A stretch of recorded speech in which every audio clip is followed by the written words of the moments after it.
Olá, você está no Visão Parlamentar gravado em home office em função dos riscos da transmissão comunitária do coronavírus. Neste programa, eu converso com o deputado Guilherme da Cunha, do Novo. Vamos falar sobre propostas para garantir mais liberdade na regulação do transporte fretado de passageiros em Minas e também das perspectivas orçamentárias do Estado para o ano que vem. Acompanhe!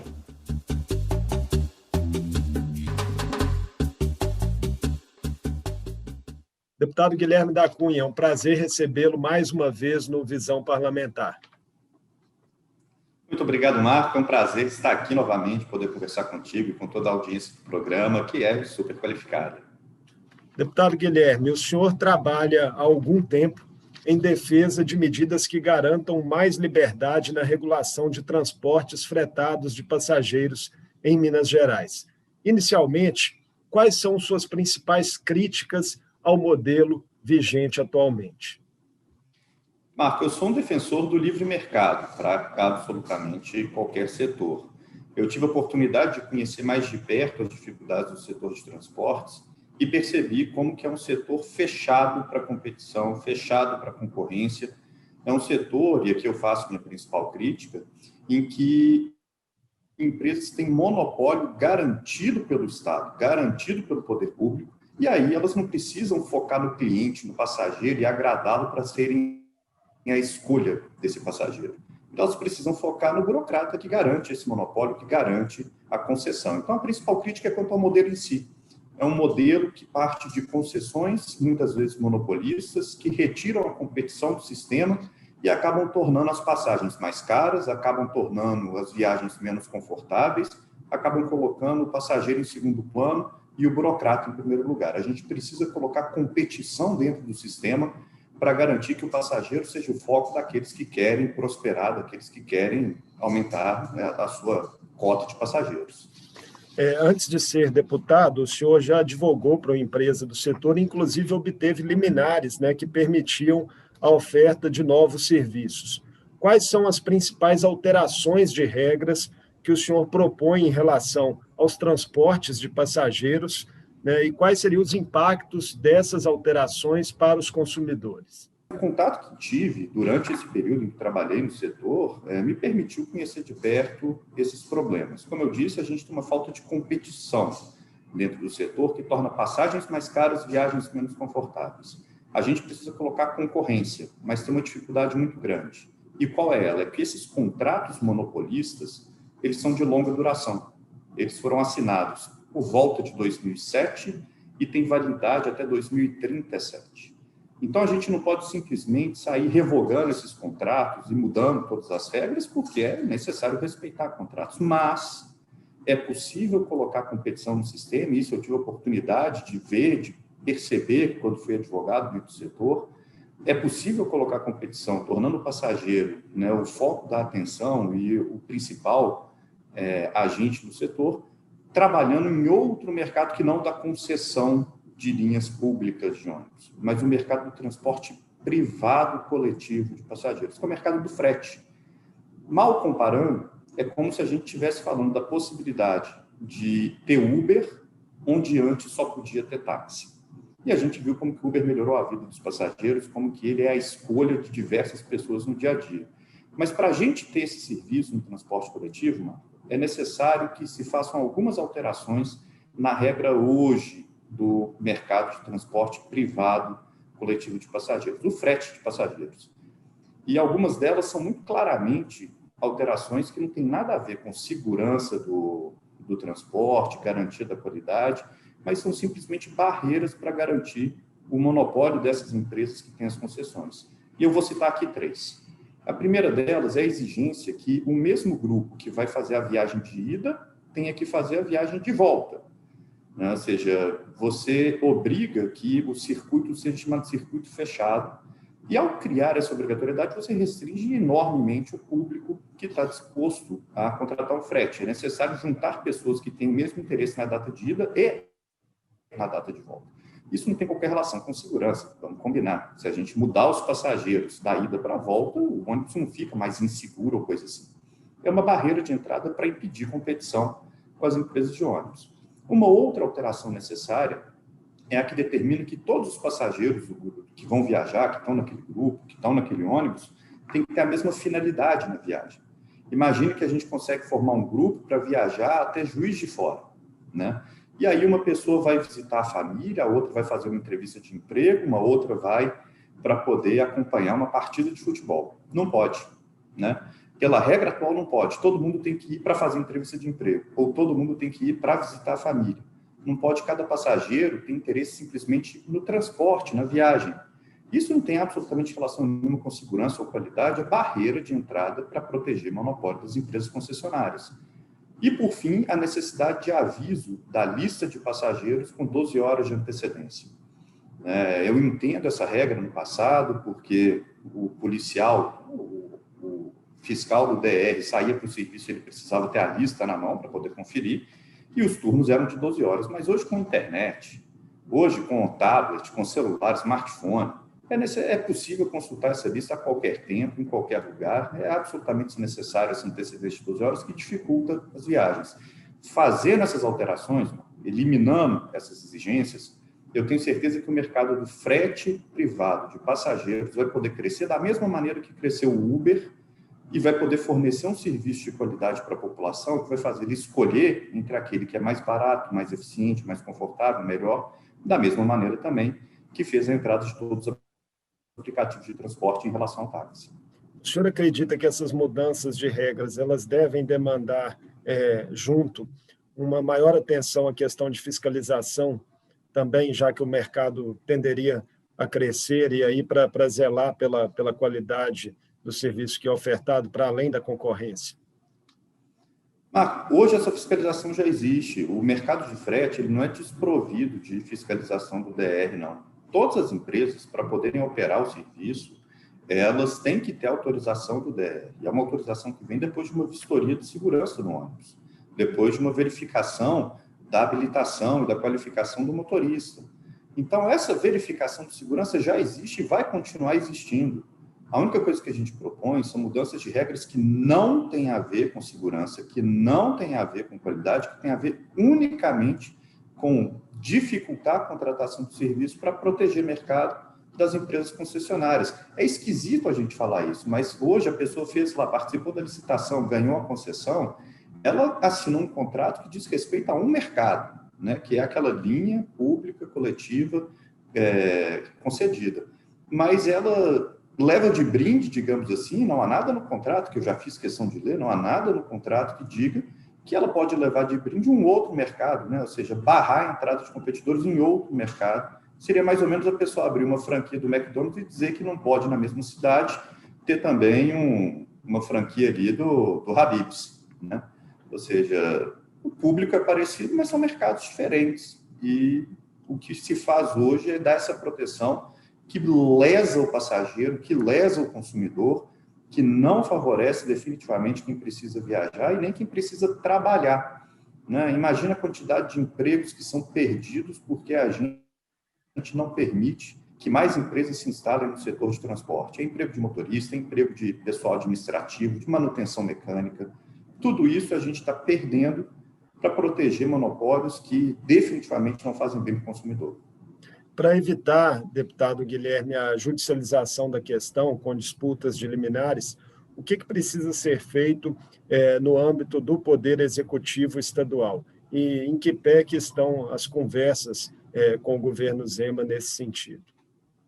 Bem, hoje já está judicializada a questão, né? É um setor que tem operado mediante uma chuva de liminares de lado a lado, né? Eu participei do início dessas discussões, em 2017 ainda, e tenho acompanhado na qualidade de cidadão interessado e também na qualidade de um político que tem interesse em ver o livre mercado se instalar em Minas Gerais, e o que é necessário para que isso acabe é clareza regulatória, né? Hoje a gente tem um conflito entre o princípio constitucional da livre iniciativa e o decreto que diz que o mesmo grupo que tem que ir tem que voltar, né?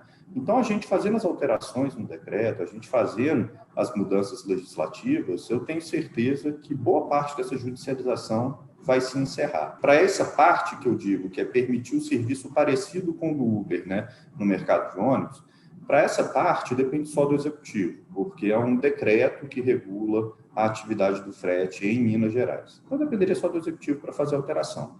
Mas se a gente não quiser, né, ter essa fragilidade, resolver aqui no frete, mas ainda continua tendo problema nas linhas concedidas, para a gente ir além nessa questão, seria interessante a gente trabalhar também o aspecto legislativo, especialmente para permitir que as linhas públicas, né, que hoje essas linhas de ônibus tradicional, que elas não sejam mais monopolistas, que elas não sejam concessões, mas que elas passem a ser autorizações ou permissões. Para isso, seria necessário uma mudança legislativa, que já está em andamento aqui na Assembleia, mas eu vejo que a gente consegue resolver o problema imediato com a mudança no Executivo. E a gente pode melhorar ainda mais para o futuro com a mudança legislativa. Em que pé que está essa conversa com o Executivo, você me perguntou, está bastante avançado, né? Eu digo que eu estou aí há 20 e poucos meses trabalhando essa pauta incessantemente, tive diversas conversas com o ex-secretário de Infraestrutura e Mobilidade, Marco Aurélio Barcelos. A gente avançou muito no tema, mergulhando nos estudos dos contratos atuais de concessão para ver se as regras permitiam, se haveria alguma amarra nos contratos que vedasse a mudança das regras. Depois, em conversas com a subsecretária de Transportes, Mônica Lana, que é uma especialista da área de direito de concessões, a gente mergulhou na questão do eventual passivo regulatório que poderia existir para o Estado em caso de mudança de regra, que seria um entendimento dos tribunais, especialmente do STF, em relação a essa questão. E agora, em conversas com o atual secretário de Infraestrutura e Mobilidade, Fernando Marcato, a gente já está bastante avançado na possibilidade da mudança no decreto. Tive a oportunidade também de conversar sobre isso com o secretário-geral Matheus Simões, com o próprio governador Romeu Zema. É um trabalho contínuo e incessante, porque é um setor que vai impactar muito na vida de todo cidadão mineiro, do que quer trabalhar e vai ter oportunidade no setor, e daquele que precisa viajar. E isso pode fazer viagens mais baratas, com mais conforto, colocando o passageiro em primeiro lugar, ao invés do burocrata que bate o carimbo da concessão. O lobby de grandes empresas de ônibus é um entrave para que essas mudanças aconteçam? Eu acredito que é legítimo cada um defender o que é o seu interesse, né? Então, se a grande empresa de ônibus vê a possibilidade de concorrência uma ameaça, eu acho legítimo que ela lute contra essa concorrência. E elas veem isso, né? A gente já teve uma audiência pública aqui na Assembleia para tratar dos problemas relativos à aviação Gardênia, que opera ali no sul de Minas, e veio representante do Sindipaz, né? Veio representante do sindicato para falar sobre a importância ali da manutenção dos contratos e do respeito a eles, etc., porque a Assembleia estava propondo, basicamente, algumas imposições de multas a Gardênia. Agora, eu achei curiosíssimo, e aqui eu faço até questão de falar, eu achei curiosíssimo até a gente ter uma audiência pública para falar sobre o problema de uma empresa. Eu falei assim, fala sério, né? Precisa de um debate na Assembleia para discutir o problema de uma empresa? Eu fico imaginando se fosse uma pizzaria aqui da cidade, a gente faria uma audiência pública para discutir o problema de uma pizzaria, o garçom me atendeu mal, a pizza veio com um pouco recheio. Não faria isso, porque pizzaria está no livre mercado. E quando as empresas operam no livre mercado, quem é ruim é expulso do mercado pela escolha do consumidor. Ou seja, eu vou em outra pizzaria e resolvo o meu problema. Então, a gente só precisa ter audiência pública para discutir problema de empresa, a gente só precisa ter esse tanto de conversa com secretário, subsecretário, com governador, porque, no fim das contas, é um mercado regulado e monopolista, não é livre. Se a gente desse liberdade para o setor, quem é ruim já tinha saído. E a gente ia ter o consumidor escolhendo aquele que atende melhor. É isso que a gente propõe que seja feito no mercado de transportes. Deputado Guilherme, aproveitar a presença do senhor aqui no Visão Parlamentar para a gente conversar um pouco também sobre as projeções orçamentárias do Estado para o ano que vem. As contas do Estado, deputado Guilherme, elas já estavam, né, em situação delicada e foram impactadas negativamente pela pandemia da Covid-19. O projeto de lei orçamentária anual para 2021, encaminhado pelo Poder Executivo para a Assembleia, em setembro, prevê um déficit ainda de 16,2 bilhões de reais no ano que vem. Que saídas que o senhor vê a médio prazo para que Minas comece a superar essa situação e ter números mais positivos? Uma grande dificuldade que a gente tem é que boa parte das despesas, elas são engessadas, são despesas que o governador simplesmente não tem como cortar, né? São despesas aí ou previdenciárias ou de pessoal com estabilidade, que é impossível fazer um enxugamento. E ainda tem um agravante, tem um crescimento inercial, né? São as promoções por tempo de serviço, são os adicionais por tempo de serviço. Tudo isso gera uma pressão sobre a despesa que é difícil de conter. Então, o que a gente precisa, para o médio prazo, é retirar essas pressões. O primeiro passo importante foi dado, a aprovação da reforma da Previdência ajuda a gente, já ajuda desde já, né, um impacto de 2,2 bilhões de reais imediato, mas no médio prazo ajudará ainda mais. E uma outra questão que precisa ser feita é uma reforma do Estatuto dos Servidores para retirar essas questões de aumento salarial, de promoção, que não guardam relação com desempenho e com atender bem a população. Guardam relação só com a pessoa continuar viva e dentro do emprego, né? Ou seja, está errado. A gente precisa vincular promoções, vincular remuneração à qualidade do atendimento à população e ao mérito. Mas essa questão para o médio prazo. O que eu vejo que é fundamental para a gente conseguir sair do buraco é voltar a crescer. Não tem jeito. Ainda que a gente retire essas pressões, Estatuto dos Servidores, Previdência, a gente vai fazer com que a despesa aumente mais devagar. Mas se a gente não subir receita, a gente não volta a equilibrar as contas. E para subir receita, o que a gente precisa é dar liberdade para as pessoas poderem trabalhar, investir, produzir, gerar emprego e renda no nosso Estado. Essa é a chave. É dessa maneira que a gente vai colocar as contas em dia. E o governo já tem dado mostras de que pretende seguir esse caminho, né? Recentemente, retirou a exigência de alvarás e burocracias de 642 atividades diferentes, atividades consideradas de baixo risco. Eu já acho maluquice a gente pensar que existem 642 atividades catalogadas na burocracia estatal, né? E essas são só de baixo risco, ainda tem mais atividades. Mas, de toda forma, retirar essa burocracia permite que as pessoas possam trabalhar gerando riqueza. E também, um outro passo importante que a gente vê o governo dando é na atração de investimentos. Minas Gerais, no ano passado, conseguiu atrair mais investimentos logo no primeiro ano da gestão Romeu Zema do que tinha atraído nos 4 anos anteriores da gestão do governador Fernando Pimentel. E agora, nesse ano, durante a pandemia, já mostrando uma expectativa de otimismo dos investidores em relação ao desempenho de Minas Gerais, a retomada de Minas Gerais, e até uma confiança na maneira como foi conduzida a pandemia aqui no Estado, o combate à pandemia aqui no Estado. Minas Gerais conseguiu atrair este ano mais investimentos do que já havia atraído no ano passado. Então, a gente tem uma perspectiva de crescimento econômico para Minas Gerais, de crescimento da atividade produtiva, e junto com esse crescimento vem a arrecadação que vai permitir a gente colocar as contas em dia. A reforma da Previdência, já aprovada esse ano na Assembleia, contribuiu em que medida para um alívio aí na projeção das contas, né? Parece que tem alguns números aí de já uma redução significativa de déficit previdenciário a partir do ano que vem. Sim, a previsão, Marco, é de uma redução de 2,2 bilhões de reais no déficit previdenciário. Vale lembrar, a Previdência continua com rombo, continua sugando dinheiro do contribuinte mineiro, do cidadão comum de Minas Gerais que paga seus impostos. E continua fazendo isso muito. Mas agora faz bem menos, faz 2,2 bilhões de reais a menos do que fazia antes da reforma. E isso é muito relevante. Quando a gente compara isso com o orçamento, por exemplo, da FHEMIG, a Fundação Hospitalar de Minas Gerais, a gente vê que a economia produzida pela reforma ela é mais do que o dobro do orçamento da FHEMIG. Isso possibilita que a gente faça um melhor investimento, então, nos hospitais e na saúde de Minas Gerais. Dinheiro que antes era sugado, né, para cobrir o rombo das aposentadorias e pensões públicas.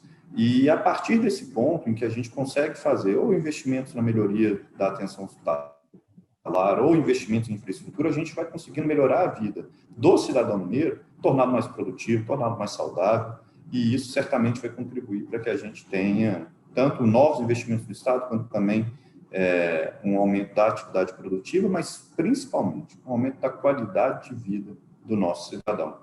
A reforma foi muito importante. O problema ainda existe, a gente tem ainda um rombo, mas ela foi muito importante para a gente conseguir focar no cidadão, no atendimento a ele, o que é essencial. Deputado Guilherme, o governo Zema já sinalizou também diversas oportunidades com planos futuros de privatizações. Recentemente autorizou o Banco Nacional de Desenvolvimento Econômico e Social, BNDES, a realizar um estudo sobre a melhor alternativa para a venda da Copasa. Por enquanto, está no parlamento apenas a possível privatização da Codemig. Qual o posicionamento do senhor sobre essa questão? Cada estatal ela deve ser entendida dentro de um contexto específico, a melhor alternativa seria o Estado adotar um amplo programa de desestatização. Como é que o senhor se posiciona enquanto parlamentar em relação ao tema? Eu sou favorável. Eu acho que a gente precisa fazer a desestatização, a gente precisa, principalmente, atrair investimentos para essas áreas que são essenciais para o cidadão mineiro. É curioso, quando a gente olha assim, por que cada uma dessas empresas precisa ser privatizada? Eu vou aqui detalhar, tentando ser breve, mas o caso das três mais faladas. Codemig. A Codemig, ela é uma estatal que serve meramente para receber royalties da mineração de nióbio. Ela não controla quanto vai ser explorado, ela não controla para quem vai ser vendido, ela simplesmente recebe 25% do lucro de quem faz essa exploração. E isso é como se fosse um investimento que Minas Gerais faz. Minas Gerais não está controlando diretamente a jazida, tem um investimento que rende ali algo próximo a 1 bilhão por ano para o nosso estado. Ao mesmo tempo que Minas Gerais tem esse investimento, que dá cerca de 1 bilhão por ano, Minas Gerais está, digamos, no cheque especial. Está com uma dívida gigantesca com a União Federal, com alguns bancos tendo a União Federal como garantidora, e essas dívidas fazem com que a gente pague cerca de 10 bilhões de reais por ano em juros. A privatização da Codemig, caso utilizada 100% para abater essa dívida, vai fazer com que os juros caiam num montante tal que Minas Gerais vai sair, ao final, com 3 bilhões anuais de ganho na comparação entre o que tinha que pagar de juros e o que vai perder com aquela aplicação. Digamos que é uma família que está no cheque especial, ainda mantém um dinheiro guardado na poupança, porque é patrimônio, enquanto isso está vendo toda a vida dela ruir por conta dos juros do cheque especial. Isso justifica a privatização da Codemig e faz com que ela seja importante e lucrativa para Minas Gerais. CEMIG e Copasa são casos diferentes. CEMIG e Copasa atuam em áreas essenciais para o cidadão. Atuam na área de fornecimento de energia, atuam na área de saneamento básico. 2 itens essenciais para a vida do cidadão. E ambas têm uma necessidade muito grande de investimento para conseguir levar esse serviço que é essencial para todo mundo. A gente tem mais de 400 ligações de empreendimentos novos na área de energia que a CEMIG não consegue conectar porque não tem dinheiro para investir e fazer o poste chegar até lá, vamos chamar dessa maneira. Isso impede geração de emprego, isso impede geração de renda, de crescimento para diversas regiões, especialmente para o norte de Minas Gerais.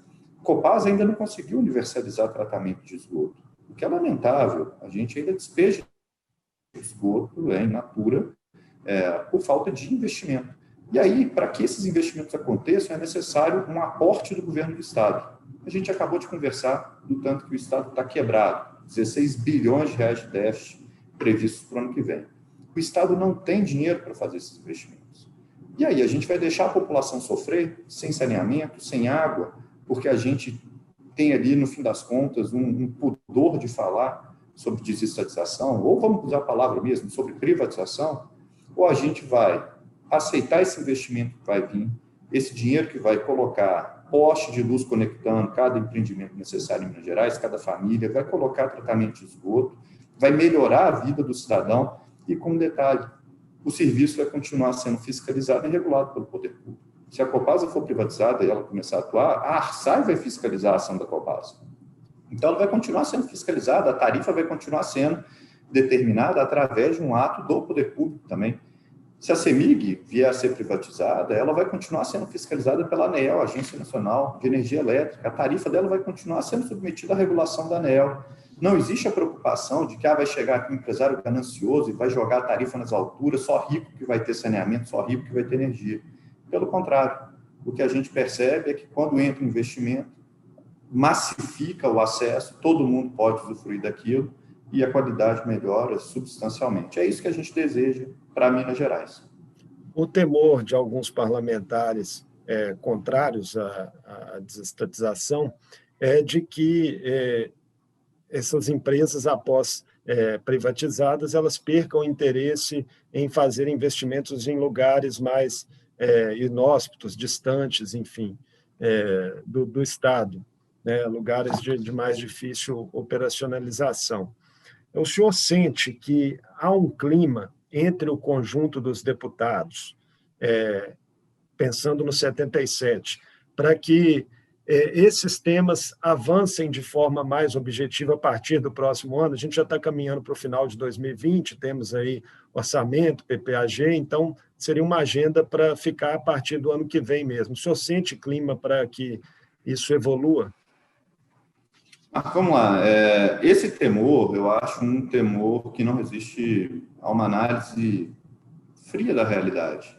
Essas localidades já não têm acesso, né? Ou seja, a gente tem lugares hoje em Minas Gerais que não tem tratamento de esgoto, a gente tem lugares que não tem conexão de energia, já não tem esse acesso. Mas o mais importante é saber que esse é um setor que seguirá sendo regulado, e tem que ser mesmo, porque são chamados monopólios naturais. Monopólio natural demanda a regulação por parte do poder público.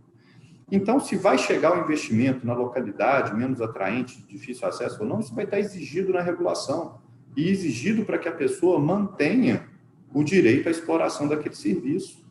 Então, isso é absolutamente tranquilo de se contornar essa argumentação, porque se vai ou não fazer o poste de luz chegar num município mais distante, num distrito mais distante, isso vai estar na regulação da ANEEL, isso vai ser exigido da empresa, e se ela não cumprir, ela vai sofrer multas. Então, nesse aspecto, eu fico muito tranquilo, porque são setores que seguirão sendo regulados por serem monopólios naturais e vão ter essa exigência de que o acesso tem que ser universal. Então, o investimento virá para isso, do contrário, a empresa vai tomar multa. Em relação ao ambiente na Assembleia, para que se aprove ou não, eu acredito que é uma pauta importante para o próximo ano, que precisa ser discutida. Vejo pouca esperança de que isso avance substancialmente ainda esse ano, mas adoraria que isso acontecesse. Acho que seria importante para Minas Gerais já não deixar o motor das reformas diminuir o ritmo. A gente precisa resgatar o nosso Estado, a gente precisa voltar a crescer, voltar a ter qualidade de vida. Então, seria bom se a gente conseguisse isso ainda esse ano. Sendo impossível, em razão aí do PPAG, também da lei orçamentária, que a gente já está em discussão, sendo impossível que seja uma prioridade para o próximo ano, porque isso tem o potencial de melhorar muito a qualidade de vida do cidadão mineiro, tem potencial de gerar emprego, gerar renda, gerar crescimento para o nosso Estado, e precisa ser uma prioridade também da Assembleia. Então, eu vejo, sim, que a gente tem espaço para discutir isso, sem atropelo, com muita calma, sabendo respeitar diferentes visões de mundo, né, sem olhar com desconfiança, o fulano ali ele está mal intencionado porque ele é a favor ou porque ele é contra. Não, são visões de mundo diferentes, saber respeitar isso e saber colher o melhor das sugestões de cada um. Então, se existe ali o temor de uma dificuldade de investimento em áreas mais remotas, que a gente faça constar isso no contrato que vier a ser feita a privatização, a desestatização, que é a palavra da moda, né? Que a gente faça constar essa exigência no contrato, que a gente faça constar essas questões que respondem a preocupações legítimas de pessoas que olham com um pouco maior desconfiança para a desestatização. Eu sou bastante favorável à desestatização, já estou convencido, já apoiaria. Mas eu acho importante a gente escutar as considerações de quem se posiciona contra, entender por quê e ver se é possível resolver o problema juntos. Deputado Guilherme da Cunha, muito obrigado por participar conosco mais uma vez do Visão Parlamentar. Eu que lhe agradeço, sempre um prazer falar contigo. O bate-papo hoje fluiu rápido, nem viu o tempo passando, mas agradeço demais, que foi muito bacana. Essa foi a edição do Visão Parlamentar com o deputado Guilherme da Cunha, do Novo. Conversamos sobre propostas para garantir mais liberdade na regulação do transporte fretado de passageiros em Minas e também das perspectivas orçamentárias do Estado para o ano que vem. Para rever esta e outras entrevistas com deputados estaduais mineiros, acesse o nosso portal. Obrigado pela companhia e até a próxima.